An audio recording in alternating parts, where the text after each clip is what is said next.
എന്നെ അയച്ചവൻ്റെ ഇഷ്ടം ചെയ്ത് അവൻ്റെ പ്രവൃത്തി തികയ്ക്കുന്നത് തന്നെ എൻ്റെ ആഹാരം. യോഹന്നാൻ 4:34. ഇന്നത്തെ ഈ വചനത്തിൽ എന്നെ അയച്ചവൻ്റെ ഇഷ്ടം ചെയ്ത് അവൻ്റെ പ്രവൃത്തി തികയ്ക്കുന്നത് തന്നെ എൻ്റെ ആഹാരം.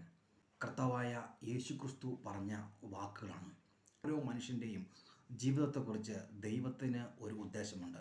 എബ്രായർ 12:1 പറയുന്നു, നമുക്ക് മുമ്പിൽ വെച്ചിരിക്കുന്ന ഓട്ടം, നമുക്ക് മുമ്പിൽ ഓൾറെഡി നാം ഓടേണ്ട ഓട്ടം ആ ദൈവം മുന്നമേ വെച്ചിരിക്കുകയാണ്.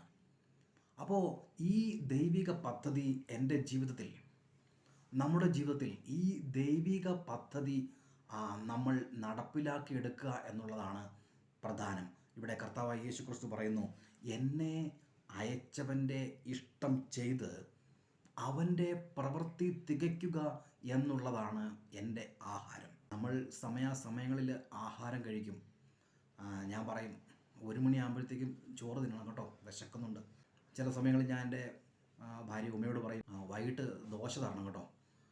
അപ്പോൾ അവൾ പറയും, അയ്യോ വൈകിട്ട് ദോശ വരണമെങ്കിൽ ഇപ്പോൾ പറഞ്ഞാൽ പറ്റത്തില്ല, നമ്മൾ അതിനുവേണ്ടി തലേദിവസം തന്നെ അരിയും ഉഴുന്നും എല്ലാം കുതിർത്താനിട്ട് അത് 8 മണിക്കൂർ കുതിർത്തി പിന്നെ അത് അരച്ച് പിന്നെ അത് പുളിപ്പിച്ച് അതിന് ശേഷമാണ് ആ ദോശ ഉണ്ടാക്കുന്നത്.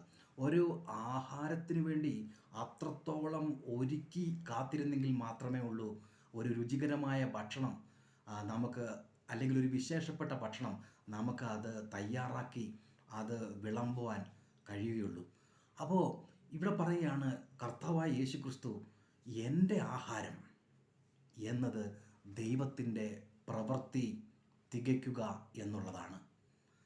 ഈ ദൈവത്തിൻ്റെ ഇഷ്ടം നമ്മുടെ ജീവിതത്തിലുള്ളത് അത് മനസ്സിലാക്കി ആ പ്രവൃത്തി തികയ്ക്കുവാനായിട്ട് നമ്മൾ എത്രത്തോളം താല്പര്യത്തോടെ പ്രാർത്ഥനയോടെ പരിശുദ്ധാത്മാവിൻ്റെ ആ നിറവോടെ നമ്മൾ പ്രവർത്തിക്കേണ്ടതുണ്ട് എന്ന് ഞാൻ ഓർപ്പിക്കാൻ ആഗ്രഹിക്കുകയാണ്.